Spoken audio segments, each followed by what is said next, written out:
Muito bom dia a todos. Bom demais estarmos juntos. Hoje é um feriado de Páscoa, né? Onde a gente celebra a Páscoa. E Páscoa, um dos motivos de ser muito gostoso é porque a maioria aqui, se não todos, vão comer um pouquinho mais de chocolate. É ou não é? Pô, é uma delícia poder deliciar do chocolate que a Páscoa disponibiliza, né? Entretanto, a Páscoa não é sobre coelhinho de chocolate, né? Não é sobre o coelhinho da Páscoa, não é sobre comermos chocolates. E hoje de manhã perguntaram para minha filha, o que é a Páscoa? E ela respondeu, é quando o coelhinho traz chocolate para a gente, né? E aí falaram, não, errada, errou a resposta. E aí ela, não, já sei. E ela corrigiu, né? Ela falou, a Páscoa é que Jesus morreu 3 vezes e ressuscitou no 3º dia. Né? Quase, né? Ela parece aquela pergunta, quantas vezes o galo cantou antes de Pedro negar Jesus? Não foram 3. Tá vendo só? Depois checa lá na Bíblia. Tá vendo? Minha filha caiu numa dessa. Ela estava com o número 3 ali e Jesus morreu 3 vezes. Não precisou. Foi uma única vez.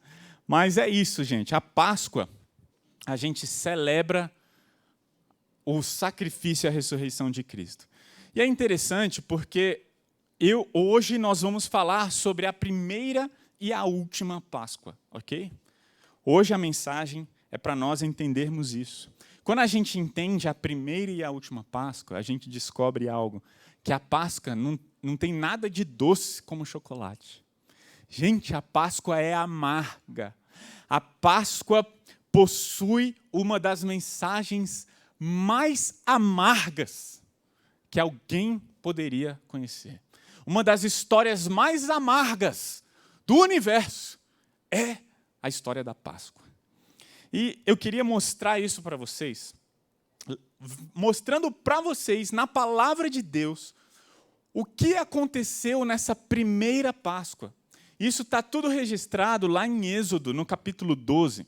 E o contexto é que o povo de Israel era escravo lá na terra do Egito. Então Deus levantou um homem, um profeta chamado Moisés, para libertar o povo de Israel do Egito. O que o povo estava fazendo lá no Egito? O povo foi para lá através de José. Né? José foi um governante no Egito. E o povo de Israel começou a se multiplicar, morando naquela terra. Entretanto, algumas gerações se passaram e o faraó que assumiu, então, o trono do Egito, não conhecia José, não conhecia nada sobre a história de Israel e escravizou o povo de Israel. E daí, então, entramos nessa história, porque Deus olhou para o sofrimento do povo de Israel, para a escravidão do povo de Israel, e levantou um homem chamado Moisés para libertar o povo de lá. E essa história é muito conhecida. É a famosa história das 10 pragas do Egito. Então, através de Moisés, Deus manda algumas pragas, 10 pragas, exatamente 9 pragas até chegarmos em Êxodo capítulo 12. Deus tinha mandado 9 pragas lá para o Egito e Faraó não libertou o povo de Israel da escravidão. Então, chegamos em Êxodo capítulo 12 e veja o que está escrito falando sobre a 10ª praga. Então o Senhor disse a Moisés e a Arão no Egito, de agora em diante, este mês será para vocês o primeiro do ano. Anunciem a toda a comunidade de Israel que no 10º dia deste mês, cada família escolherá um cordeiro e um cabrito para fazer um sacrifício, um animal para cada casa. O animal escolhido deverá ser um cordeiro ou um cabrito macho de 1 ano, perfeito, sem defeito algum. Deus deu essa ordem para Moisés exatamente nesse contexto, quando ele estava libertando o povo da escravidão. Faraó, como eu já falei, teve o coração endurecido, estava com o coração endurecido, e mesmo depois de 9 pragas, não liberou o povo. Então, Deus fala sobre uma última praga. E a última praga era, Deus falou, avise Faraó que eu vou matar todos os primogênitos que habitam no Egito. Seja animal ou seja ser humano. E eu vou derramar a minha ira sobre o pecado de todos. O que Deus estava falando é a última praga será um julgamento. Eu vou julgar as nações, eu vou julgar a terra. E naquele momento Deus estava então estabelecendo um juízo sobre a terra. E então essa era a última praga, o juízo de Deus, a ira de Deus. E a quem ele atingiria? Todos os primogênitos. E é interessante observar quem seria poupado. Apenas um grupo não seria atingido por essa praga. Não sei se ficou claro. Qual é a praga? Todos os primogênitos vão morrer. Ou seja, se eu tivesse um filho homem, o meu primeiro filho homem seria morto. O primogênito masculino seria morto na terra do Egito. Essa era a praga. Quem seria o grupo que não seria atingido por essa praga? O povo de Israel? Não. O povo de Israel também seria condenado. Por quê? Porque assim como os egípcios adoravam a outros deuses, o povo de Israel também era um povo pecador e merecia condenação. Quem era então? Qual era o povo que seria poupado? Os mais humildes e pobres? Também não.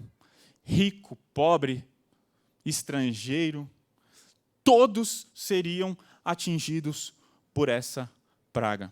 Apenas um grupo seria salvo da condenação da última praga. E isso está em Êxodo, capítulo 12. Versículo 3, cada família escolherá um cordeiro ou um cabrito para fazer um sacrifício. Como vimos, macho e perfeito no versículo 5. Versículo 7, tomarão um pouco de sangue desse animal e passarão nos batentes laterais e no alto das portas das casas onde comerem o animal. Nessa mesma noite, assarão carne no fogo e comerão acompanhada de folhas verdes amargas e pão sem fermento. Essa foi a primeira Páscoa. Sabe o que significa Páscoa? Páscoa significa passar por cima. O anjo da morte passaria por todo o Egito. E apenas seriam poupados aqueles que colocassem o sangue do cordeiro sobre os umbrais das portas. Isso significa Páscoa. Passar por cima. E se analisarmos bem, o coelhinho da Páscoa não apareceu lá na terra do Egito. E ao invés de chocolate, eles não iam comer nada doce. O que eles iam comer? Carne acompanhada de folhas amargas. E junto com essas folhas amargas, eles comeriam pão sem fermento. Sabe por quê Deus mandou eles comerem carne com folhas amargas? Para que todas as vezes, isso aqui, a Páscoa se tornou uma festa que o judeu começou a comemorar todo ano. Essa foi a primeira celebração da Páscoa. Em todos os outros anos, eles tinham que fazer isso aqui, comer a carne, sacrificar um cordeiro, oferecer esse cordeiro como sacrifício a Deus e comer a carne do cordeiro junto com folhas amargas. Por quê? Para que eles se lembrassem, quando pegassem aquelas folhas amargas e colocassem na boca, e o paladar rejeitasse aquilo, falasse, eles se lembrassem, nós fomos escravos no Egito e vivemos um tempo amargo, um tempo difícil. Por que pão sem fermento? Porque eles ainda não tinham saído do Egito. E Deus falou, olha, não vai dar tempo de vocês prepararem uma comidinha gostosa, um pãozinho gostoso. Então vocês vão comer pão sem fermento para lembrar que vocês vão ter que sair correndo do Egito, sair correndo do faraó.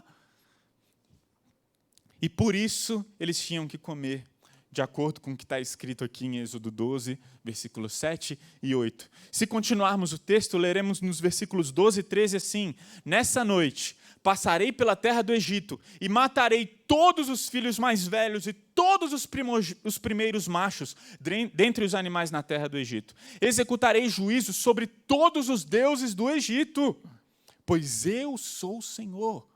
Deus declarando: estou fazendo juízo e vou matar todos os primogênitos. Versículo 13: Mas o sangue nos batentes das portas servirá de sinal e marcará as casas onde vocês estão. E quando eu vir o sangue, passarei por sobre aquela casa, a Páscoa, passarei por cima. E quando eu ferir a terra do Egito, a praga da morte não tocará vocês. Vocês perceberam que até aqui a Páscoa não tem absolutamente nada de doce? Se tivermos que lidar com a mensagem da Páscoa até aqui, a gente vai ver que não tem nada de bonito. E é interessante porque todos os anos, eles tiveram que celebrar essa festa. Em todos os anos, depois da primeira Páscoa, eles tinham que, no primeiro mês de Nissan, eles tinham que, nessa data, depois de 10 dias, pegar um animal, cortá-lo ao meio, diante de toda a família. E sabe o que é interessante? Eles pegavam um cordeiro macho sem defeito, arrancavam as patas, cortavam o pescoço, e à medida em que aquele cordeiro gritava, na frente de toda a família, eles celebravam a Páscoa. Mas sabe o que é mais impressionante? As crianças estavam ali.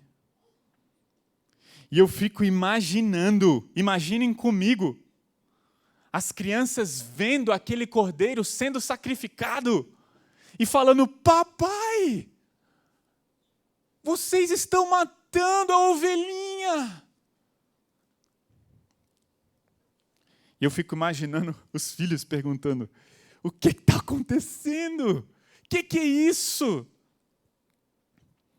E é mais interessante imaginar o povo judeu celebrando isso e o pai explicando para o filho: sabe por que nós estamos matando esse cordeiro, filho? Essa é a Páscoa do Senhor. Nós éramos escravos lá no Egito. Nossa, papai, por isso que você me mandou comer essa folha amarga.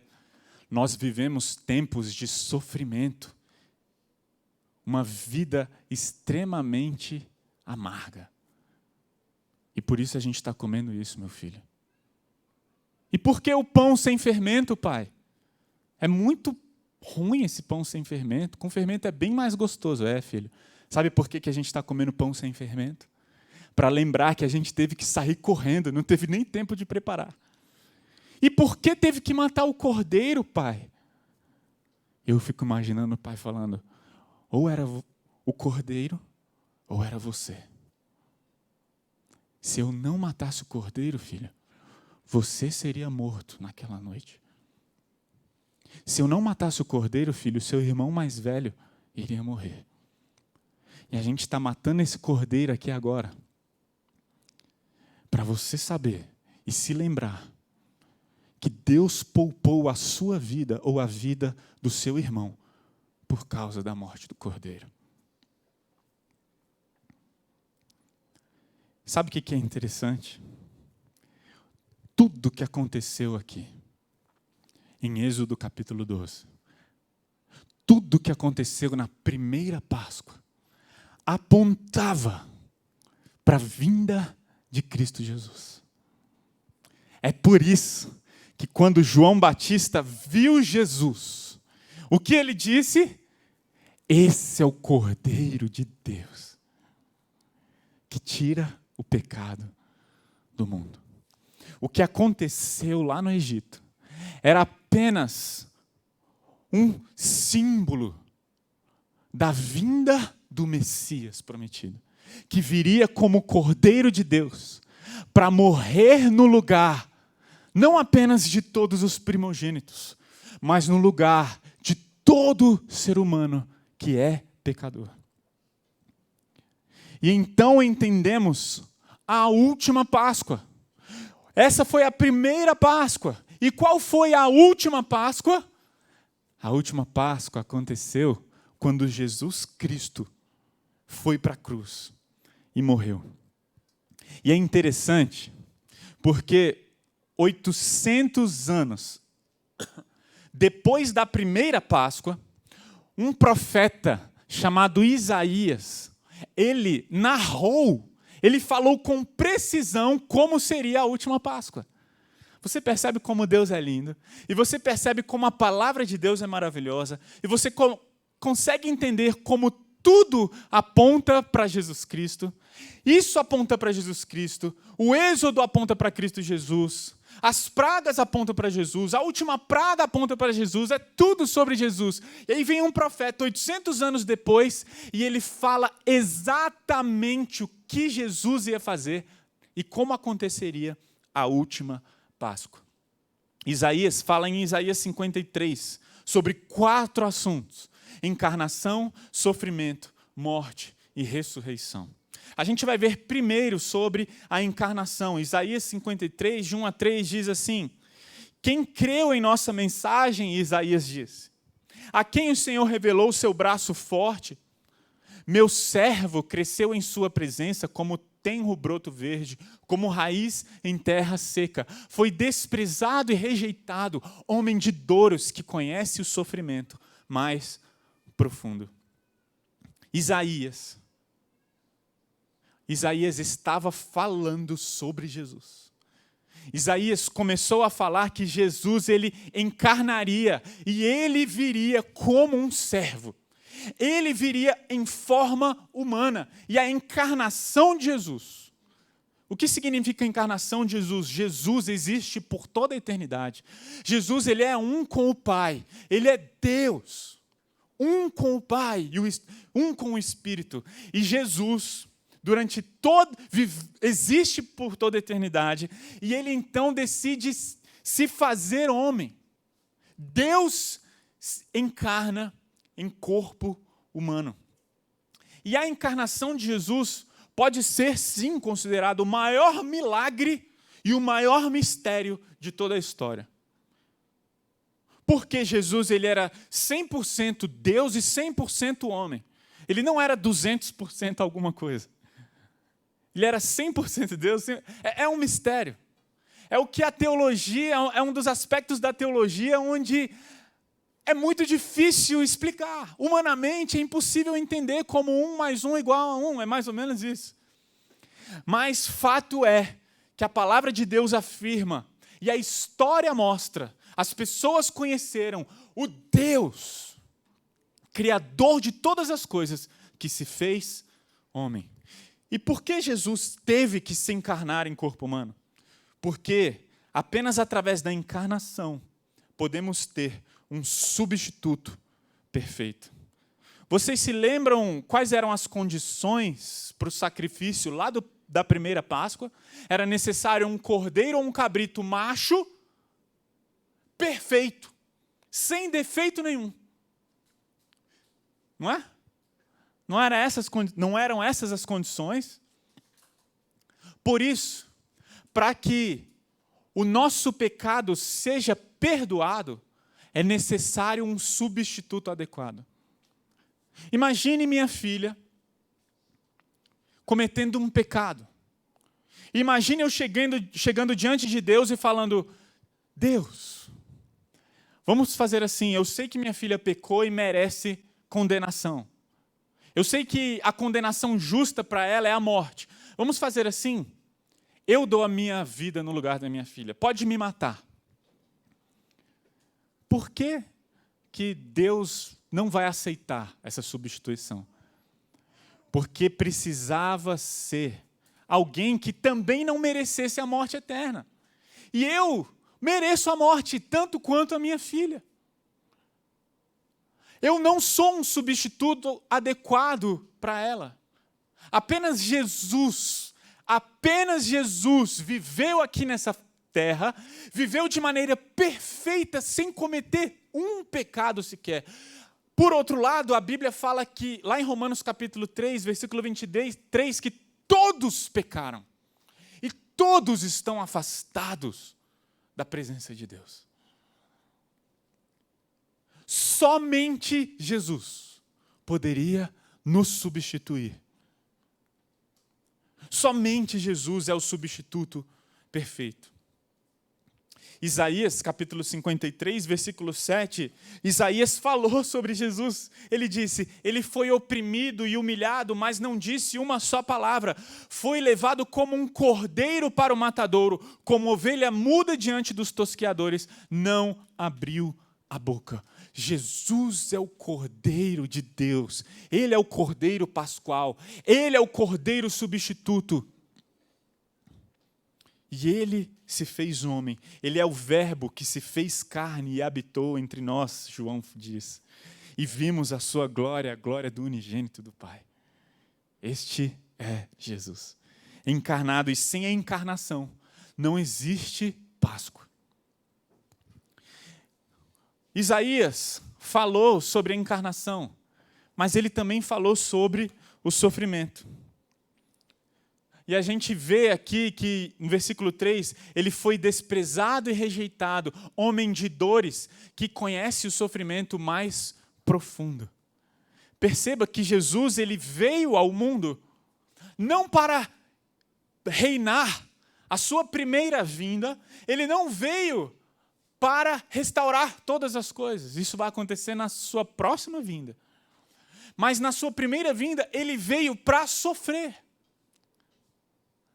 Essa semana, Elisa perguntou para mim e para a Thalita, por que Jesus veio como um cordeiro e vai voltar como um leão?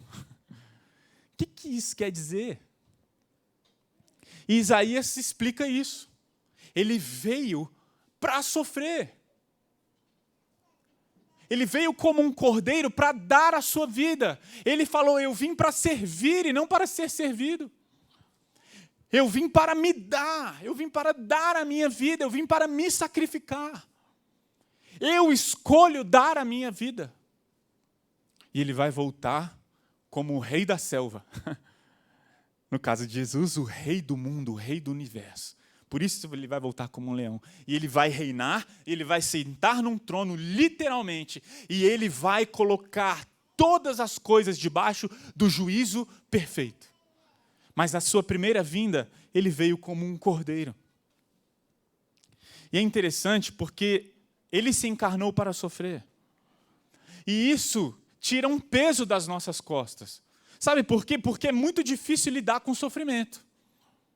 É muito difícil ver a maldade no mundo. E essa semana ficou marcada por uma atrocidade que aconteceu lá na cidade de Blumenau, onde um homem entrou lá na creche Bom Cantinho, Bom Pastor, e matou 4 crianças. E talvez esse seja um momento onde as pessoas se perguntem, onde Deus está? E se Deus é Deus, por que Ele permite a maldade no mundo? Por que Deus se calou ou fechou os seus olhos? O que nós precisamos saber é, através de Isaías 53, através do que Jesus fez na cruz, precisamos entender, primeiro, que a maldade só acontece por causa do pecado. E tudo de ruim que acontece no mundo não é porque Deus não ama, não é porque Deus não se importa. Tudo de ruim que acontece no mundo é por causa do pecado.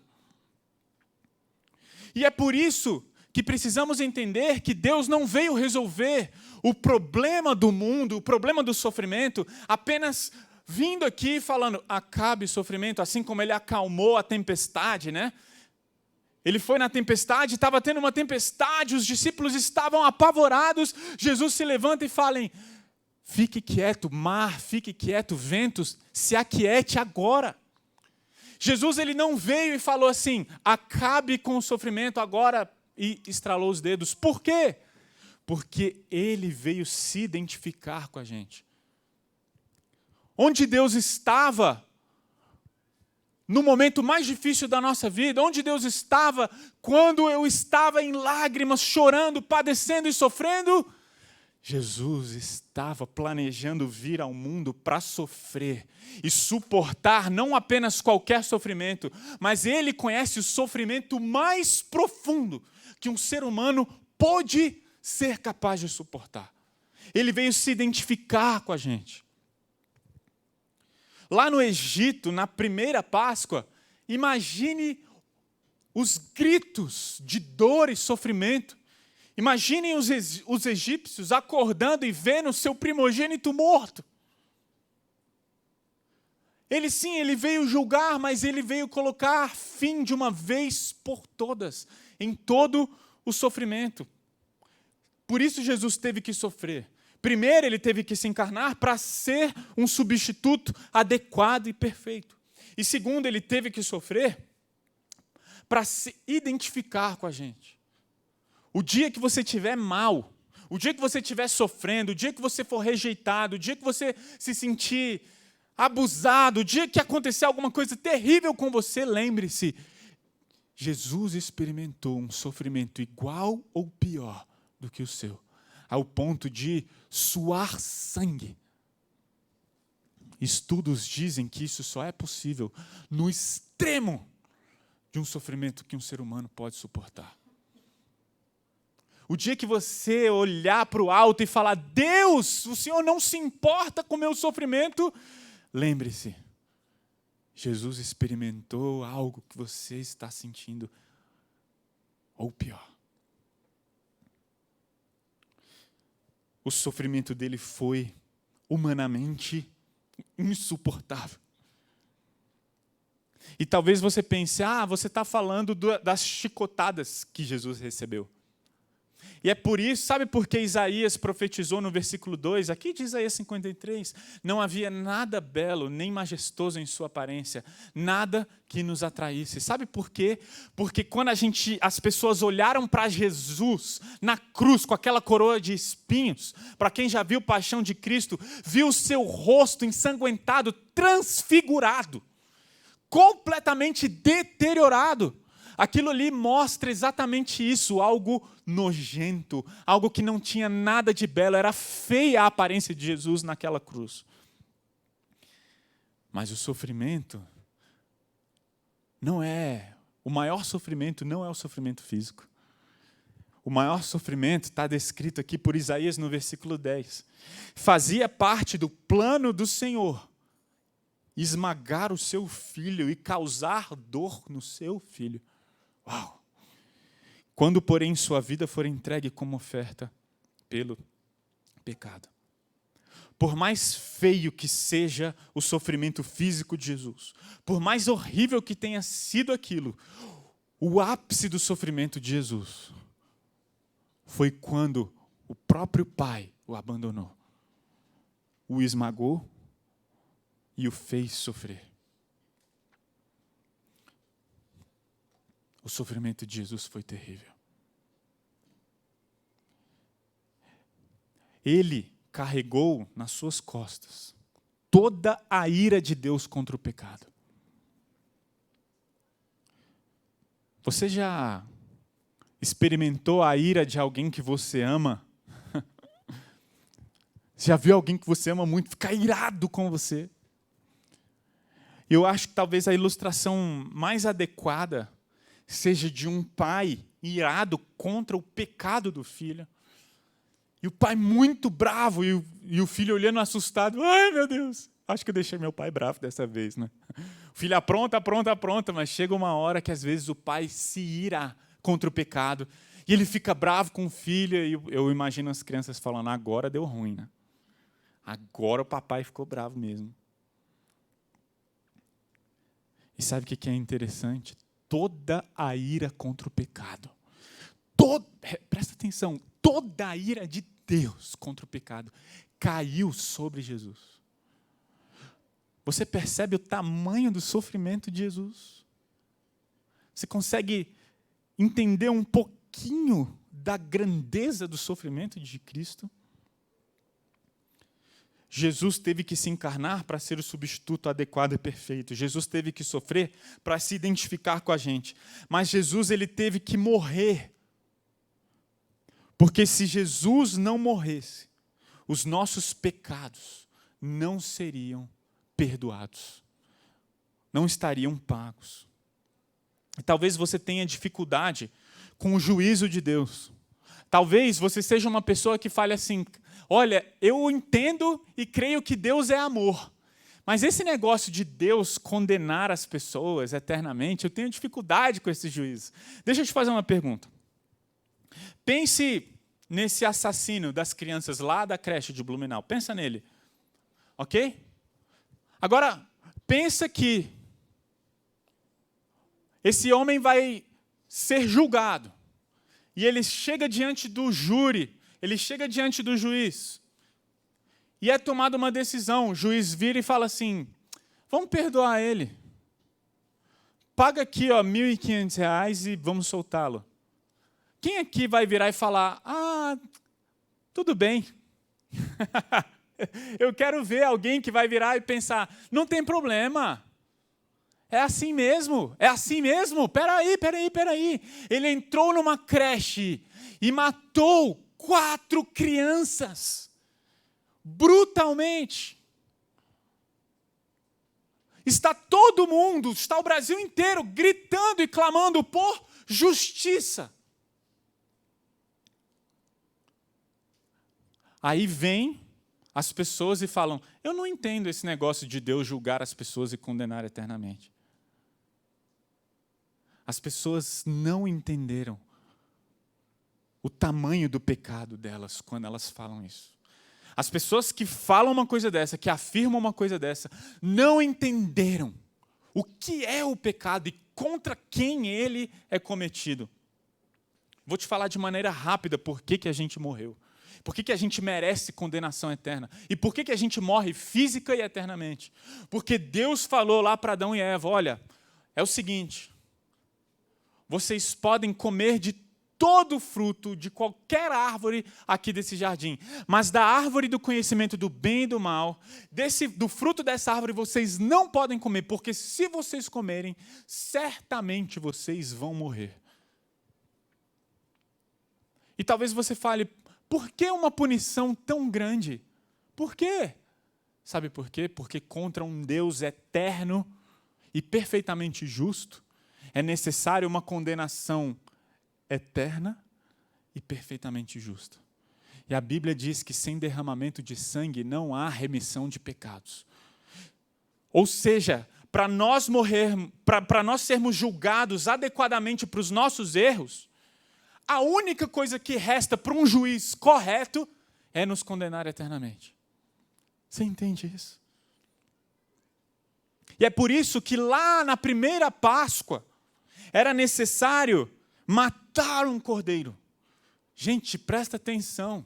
Sabe o que aquele cordeiro significa? Quando os judeus comemoravam a Páscoa e quando os judeus sacrificavam o cordeiro, era um símbolo e uma explicação do quê? Ou é o cordeiro, ou é o primogênito. Se Jesus não tivesse morrido, nós seríamos condenados eternamente. Vou te falar uma coisa, você que está me ouvindo. Se você não crer em Jesus, quando acabar essa vida aqui na terra, você vai experimentar uma condenação eterna. E sabe o que é pior? Ache bom ou ruim, justa. Porque é isso que merecemos. Deus falou: não coma do fruto. Veio então, por causa da desobediência, a morte espiritual, morte física, o sofrimento. Sofremos então por causa do pecado, sofremos então por causa da desobediência, sofremos por causa dos nossos pecados. Aí vem Jesus, nos ensina sobre morte, e Isaías 53 fala sobre a morte e nos diz o quê? Pensamos que seu sofrimento era castigo de Deus, castigo por sua culpa. A gente acha que Jesus sofreu porque ele foi culpado, mas Isaías fala: não. Ele foi ferido não foi por causa da sua culpa, ele foi ferido por causa da nossa rebeldia e esmagado por causa dos nossos pecados.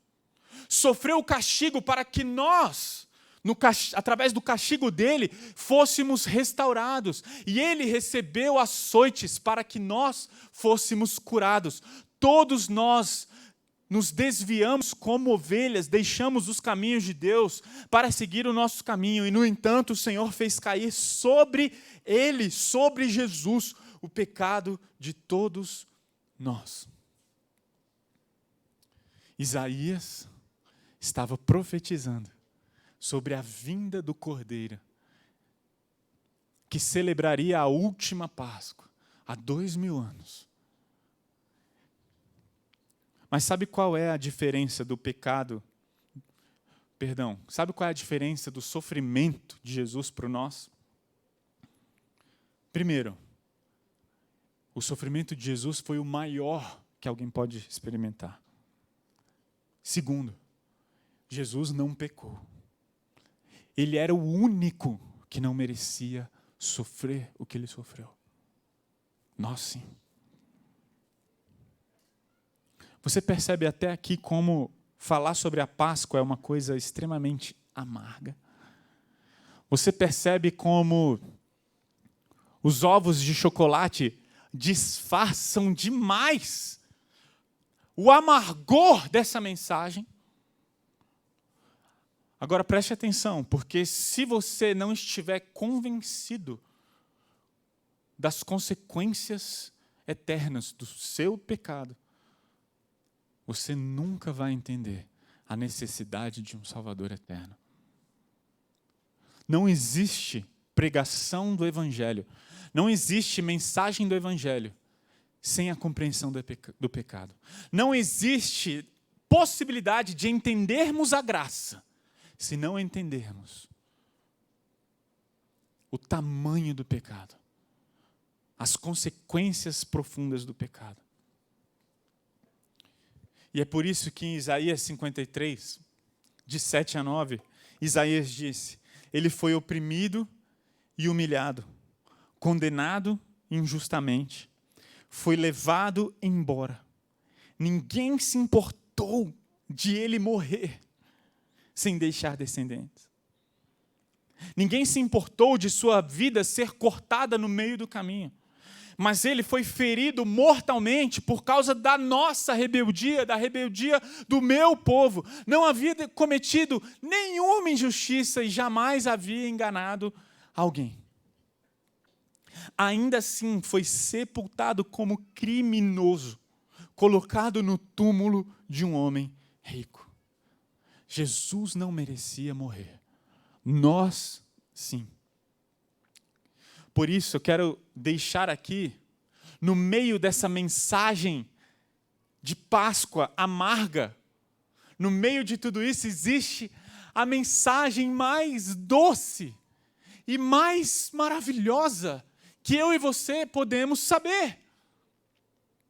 A melhor notícia que podemos ter nesse ano, a melhor notícia que podemos ter hoje, nesse domingo de Páscoa, é: Jesus morreu a nossa morte para que a gente pudesse viver eternamente. Você pode ter um relacionamento com Deus porque Jesus morreu. Você pode viver para sempre porque Jesus morreu. Porque Ele decidiu morrer no nosso lugar. Ele morreu a nossa morte. E Hebreus capítulo 10, versículo 14 diz: porque mediante essa única oferta, Ele tornou perfeitos para sempre os que estão sendo santificados. Você é perfeito, de acordo com o versículo, por causa do sacrifício de Jesus. Agora, Deus não olha para nós como alguém que merece ser condenado. Sabe por quê? Porque Jesus já sofreu a minha e a sua condenação. Nós estamos perdoados e a nossa dívida já está paga. Por quê? Porque na última Páscoa, Jesus subiu no madeiro e foi crucificado como um criminoso, no meu e no seu lugar. Aquela cruz que Jesus experimentou, aquela morte que Ele experimentou, era nossa. E essa cruz que você está vendo no meio desse auditório, é um símbolo, apenas um símbolo, para nos lembrarmos duas coisas. Essa cruz era nossa. E a segunda coisa, ela está vazia. Essa cruz está vazia. Porque a última Páscoa não termina com a morte de Jesus. Ele foi morto numa sexta, mas num domingo, de manhã, Jesus venceu de uma vez por todas o pecado e todas as consequências do pecado. Jesus venceu a morte, Jesus venceu o inimigo, Jesus venceu Satanás. Essa história amarga da Páscoa não é o final da história. A Páscoa, a segunda Páscoa, termina com uma notícia extremamente maravilhosa. Jesus ressuscitou. E por que ele ressuscitou? Porque a cruz está vazia, porque o túmulo está vazio, nós temos esperança, nós podemos viver, nós podemos ter a certeza de que o final da minha e da sua história vai ser perfeito e lindo. Faz uma pausa agora.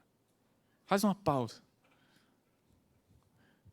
Essa mensagem agora dá até vontade de falar, vamos comer um negocinho, né, com essa mesa aí. Vamos fazer uma pausa. E nessa pausa, reflete um pouquinho. Pense em todo o sofrimento que você passa. Pense nas suas lágrimas, pense nas dores físicas, emocionais. Pense nas aflições, pense nas preocupações que você tem com seus filhos, com seus parentes. Pense nos seus problemas familiares. Pense um pouquinho em toda a dor que você vem e está sentindo. Pensa. A cruz vazia significa que toda lágrima e todo sofrimento vai ter fim. Vai acabar.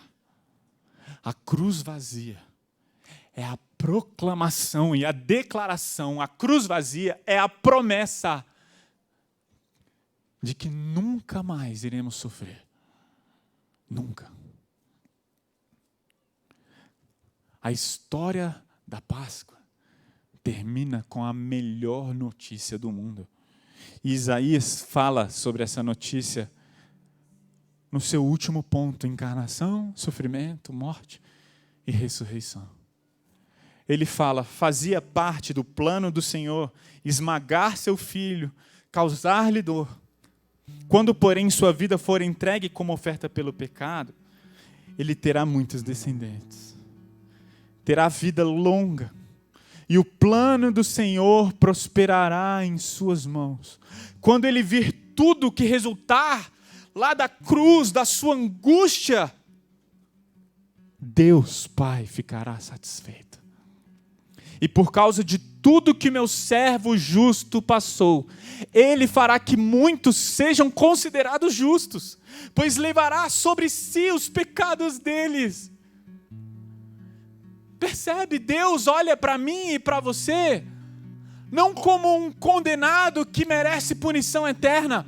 Deus olha para mim e para você como alguém que é declarado justo, que é filho e merece viver com Deus para todo o sempre. Versículo 12: eu lhe darei as honras de um soldado vitorioso, pois ele se expôs à morte, foi contado entre os rebeldes, levou sobre si a culpa de muitos e intercedeu pelos pecadores. A ressurreição de Cristo é então a vitória definitiva sobre o pecado. Na cruz vemos o pagamento do pecado. Sabe uma das coisas que Jesus gritou quando ele estava lá na cruz? Ele gritou: tetelestai. Sabe o que significa tetelestai? Quando os escravos eram comprados na época de Jesus, eles tinham um documento, a identidade deles. E quando algumas pessoas compravam esses escravos, os vendedores colocavam um carimbo bem grande no documento daquele escravo. Sabe o que era esse carimbo? Sabe o que estava escrito nele? Tetelestai. Esse escravo foi comprado. Então os donos daqueles escravos assinavam em cima daquele carimbo, falando: eu comprei ele. E de repente vemos Jesus na cruz gritar o quê? Tetelestai. Eu comprei cada um deles. Sem derramamento de sangue, não há perdão de pecados. O que Jesus estava fazendo na cruz era declarando: está pago, eu comprei. Deus nunca vai nos condenar eternamente. Por quê?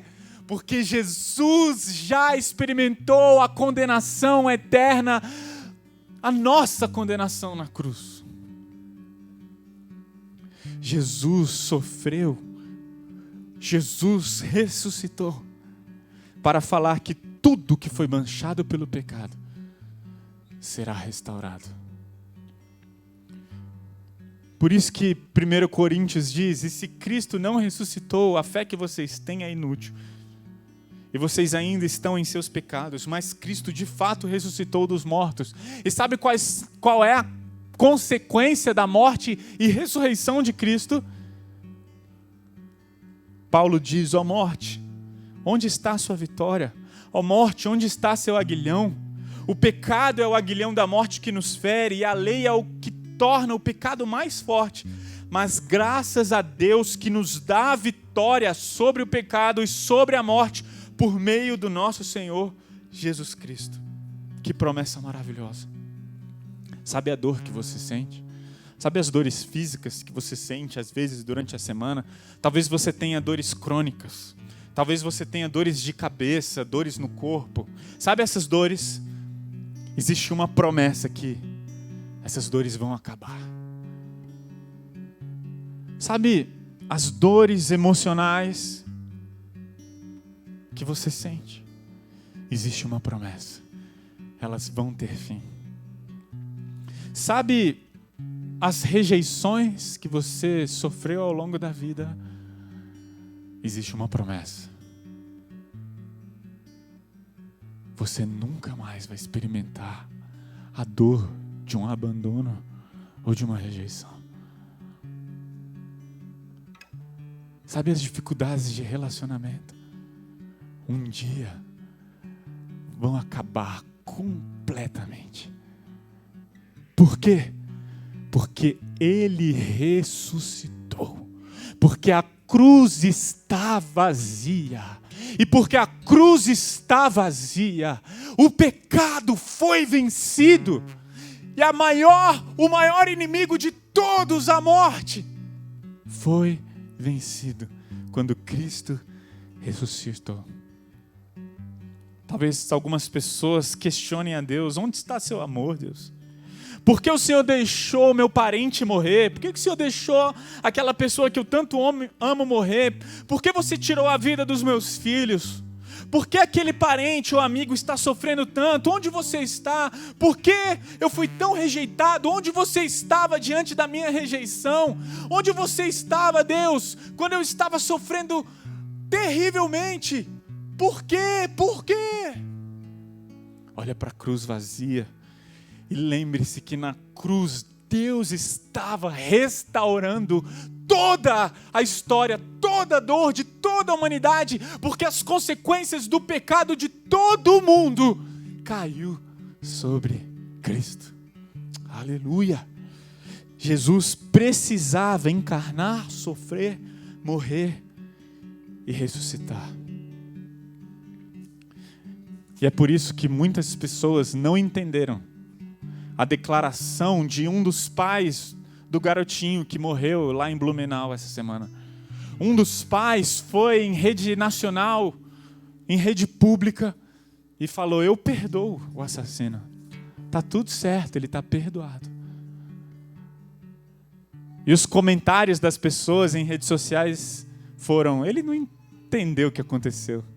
Talvez a ficha dele ainda não tenha caído. Eu já vejo por outro prisma. Eu acho que ele entendeu.